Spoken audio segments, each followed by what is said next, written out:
guys, we are in the basement. Oh wait, wrong intro. Hello YouTube, Computer Kid 1416 here, and you're looking at my latest acquisition. This is a original 1981 Dig Dug. This is my favorite arcade game of all time, so I'm very excited to have this. I got this from a guy off Craigslist. I overpaid for it a little bit, I will admit, but you know what? It's my favorite game of all time, like I said, and it's one that I will never get rid of, so I figured it was worth it.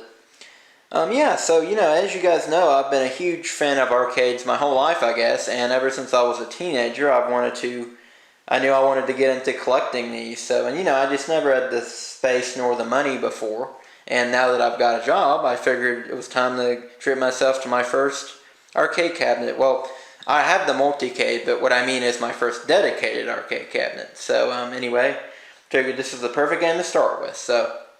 Anyway, I just thought I'd make this video just to show you guys that I got this, and also to announce a restoration project I'm going to be doing. Now, I'd put this right now at like a 6.5 out of 10 condition, something like that.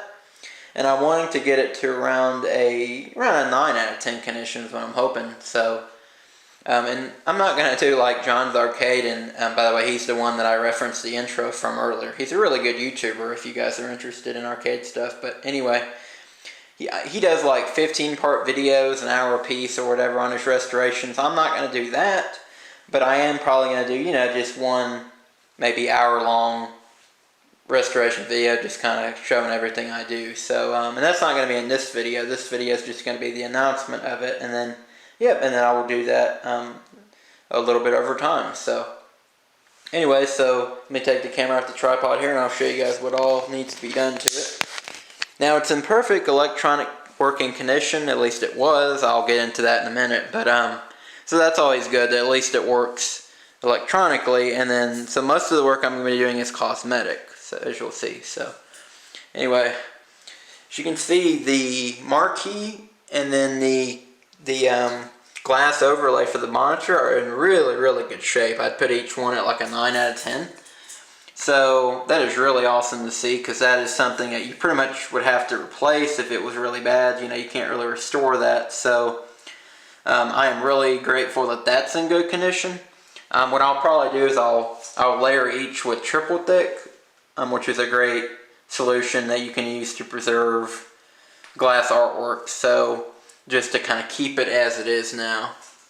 And like I said, really no flaking or anything. So Of all things in this cabinet, other than, I guess, the PCB itself, of course, I'd say you want these to be in good shape. See a little bit of flaking there, but, nothing at all worth complaining about. So I'm really glad about that. This control panel here, could be better. It's, I'd say it's like 7 out of 10 condition right now. See, it's got a little flaking there, but luckily that kind of blends in a little bit with the purple, but... See a little bit of damage there, but you know what, I think I'm going to keep it original, because it is the original control panel, so no need to reproduce it unless it really needed it. So yeah, I'm just going to keep it as it is. Now if I ever were to come across like a Dig Dug control panel in the future, like maybe one that is just a control panel or something, I may do a reproduction, and then that way I could just swap them out, but as it stands right now, I'm not going to do anything with this one. I want to keep it original. So here's the coin box. The light on the left one is out, which is a very easy fix. And also you'll notice that this one is the original, I'm assuming the original Atari label there, and this one is not. Unfortunately, I've not been able to come across another Atari button, or Atari label for the button, that is. If any of you guys know where I can find one, I'd greatly appreciate it. But what I may end up doing, if I can't find one, after a while, I may end up just biting the bullet and getting a matching label, because this is like a generic one that you can find on like arcadeshop.com or something, whereas this one is supposedly the original. So what I may end up doing, if I have to, is just take that one out. Preserve it, of course, but just take it out and get one that matches. So we'll see what happens with that, if I can find one or not. I could probably even make my own, actually, now that I think about it, because it's just a piece of paper that goes in there. So sorry, the focus is kind of weird, but anyway. Yeah, we'll see what happens about that. To come to think about it, I probably could make my own, actually.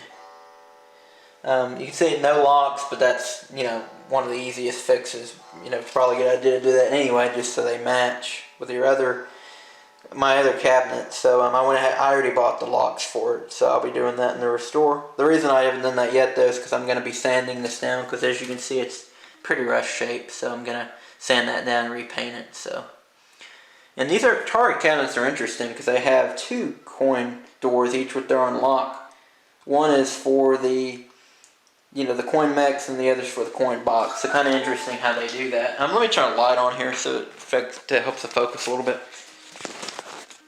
Alright, so the main part that I want to do in this restore, and it's going to take the longest as well, is restoring this artwork. Now, as you can see, it's in very decent shape. I mean, especially the artwork itself is in very decent shape. So I'm not going to like completely redo it or anything. That would be pointless. But what I am going to do is, you can see there's some little spots here and there. Like there's this, that there, some chipping on the corners.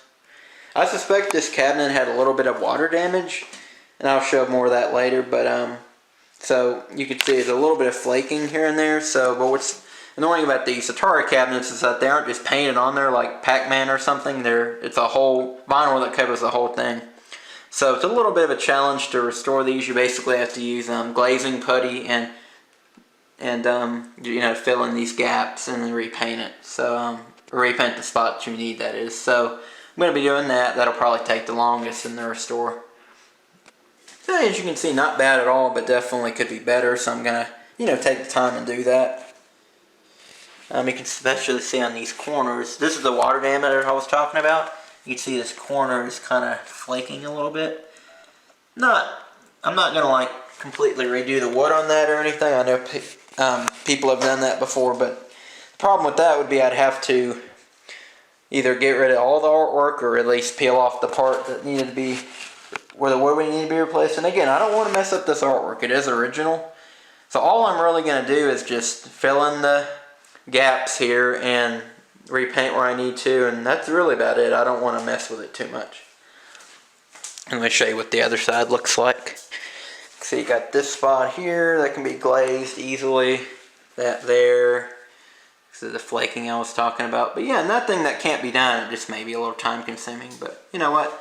It's definitely worth it. Again, this is my favorite game of all time. Arcade game, that is. And it's also one that I'm planning to keep forever. As I start collecting these, some may come and go. But this one is one that I'm definitely going to keep forever. So there's another spot that got a little bit of water damage. But again, that can all be fixed. So going to the back, you can see it's got the original stickers, which is nice. So if I end up repainting this back, which I probably need to do, I'll definitely tape those off because those need to be preserved. See, you got some wood there, but you can't see it because it's on the back, but at the same time, just for the heck of it, I probably will repaint it. And yep, you see the back door there's a little rotted. Actually, the screw being in there is basically pointless right now because it just goes through that hole anyway. So speaking of that, let me go ahead and pull the back door off and I'll show you guys what the inside is like. Alright, I got the back open. I've got a flashlight here so you can see it better. But as you can see, the monitor chassis is out. That is because, and I mentioned earlier, it was working, putting it in the past tense. This monitor is what I think might be the original. It's a Wells Gardner 4900 with an RCA tube. I attempted to do a cap kit to it, me and a friend of mine who is much better at soldering than I am. And I thought we did a pretty good job. We got polarity right and all that, but for whatever reason, it's still having issues. I'll superimpose a clip here of what it was doing.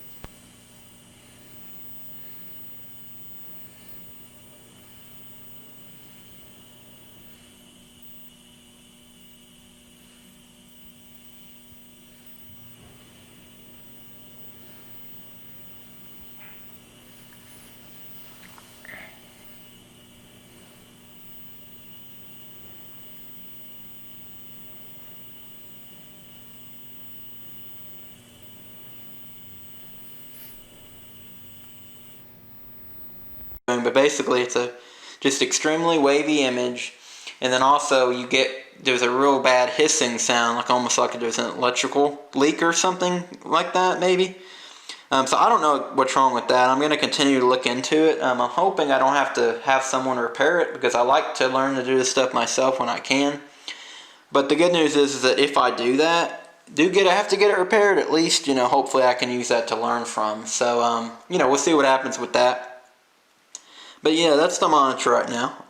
The state of the monitor right now. As you saw earlier, I forgot to show this more in detail. It does have a little bit of burn, but nothing too bad. I mean, it's not worth trying to get a hold of a new monitor just for that. I mean, otherwise it seems fine. So, assuming I can get that fixed okay and everything, I'll probably just keep that around for a while. The game board itself is in, again, I mentioned earlier, that's, it's the heart of the game. So really that's the thing that, if that works, then everything else pretty much can be fixed. So, and, even boards can be fixed if something goes wrong, but that's way beyond my expertise. So that being said, I'm grateful that this does work perfectly. No issues at all. I actually, before I tried that cap kit that ended up messing it up, I actually did play this for a little while, and in fact, I actually, I'm now on the Twin Galaxies leaderboard, which is kind of weird to say. I'm number 25. My high score is 705,000. So, yeah, I'll be uploading that video at some point. But yeah, it's just kind of crazy to think that I'm on Twin Galaxies now. So, anyway, you can go look me up if you want. But, anyway, yeah, so game board working perfectly and everything. I just need to get that monitor working. It's a coin box there, which unfortunately did not have money in it when I bought this.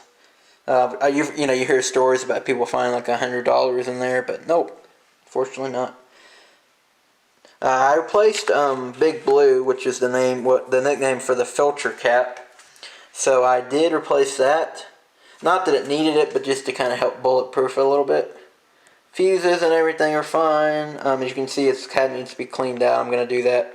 Actually, this weekend I'm going to get this moved out to the garage, and it's starting to cool down weather-wise, so it would be a good time to start the restore. I'm, kind of take everything out and really, really restore this well. So, because again, I'm planning on keeping this, presumably forever. So, I'm wanting to really get it going well.